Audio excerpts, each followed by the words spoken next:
A World Cup is often only as good as the upsets it produces. And this Cricket World Cup got its first major upset quite early in the tournament. The defending world champion England lost to Afghanistan by 69 runs, a result which most of us would not have seen coming. Especially considering the fact that England has been such a dominant team in this particular format over the last 4 years. Their batters have been the best of the lot when it comes to run rate or strike rate or all other parameters, and they have a well-rounded bowling unit which can bat also. And then Afghanistan, a team which has won just one World Cup game before today, that game which happened in 2015 when they beat Scotland. So technically this is their first win against a full-time test playing nation, and that too they beat the world champions. Let that sink in. So yeah, let's come back. Let's come to the game. Starting with the toss, Josh Butler won the toss for England, but surprisingly for many, he chose to bowl first, electing to chase against an Afghanistan side which had little more than few days ago lost to India quite comprehensively while defending a target. So it made sense that England would choose to chase against Afghanistan. So Afghanistan began their innings quite like that could be what could be called a perfect start. Gurbaz was absolutely swashbuckling. He smacked England bowlers all over the park. His timing was brilliant, and at 21-year-olds, where he could reach at this with this particular potential. He reached 80, but then unfortunately got run out, or otherwise he could have possibly become the first Afghan batter to score a World Cup 100. In the middle overs, England took the game back, but again Afghanistan roared back into the game. Ikram Ali Khil scored a fantastic 50, proper rearguard action. Rashid Khan proved his worth with the bat again. He scored 23 of 22 balls. Mujibur Rahman also contributed with the bat, 28 of 16 balls.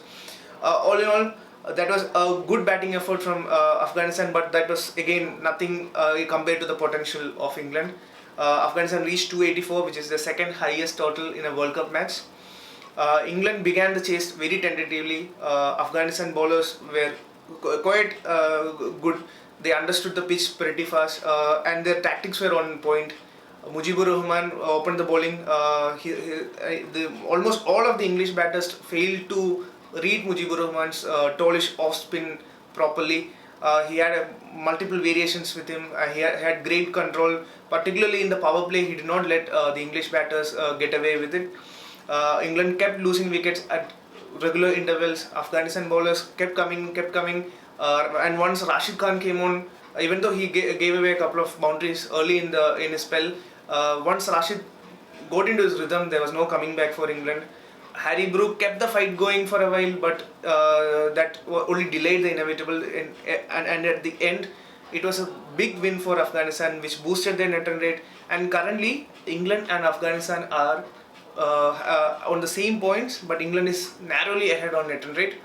Also, another interesting fact is that Afghanistan's win also means that Australia is at the bottom of the table at a World Cup, which is something I don't remember ever happening, or I don't think that has ever happened. I'm not sure about it, but still, that's a very unfamiliar sight, and we don't know whether. And tomorrow Australia is playing Sri Lanka, so that might change. But for one night at least, Australia will stay rooted at the bottom of a World Cup points table. So take your screenshots, look at that picture if all you want. That's probably a sight you might not see ever again. For England, the World Cup is going to get tougher and tougher from here. They have big opponents coming up. They need to step up their game. For Afghanistan, the possibilities are endless. If they can replicate this particular performance, they can possibly make a shout for a top 4 spot, which would mean a semi-final spot. Something which was probably written off right after maybe the India defeat. So yeah, that is it. The World Cup has come alive, and we'll be bringing you a lot more stories from the World Cup. Follow us at Sportstar for more such interesting stories.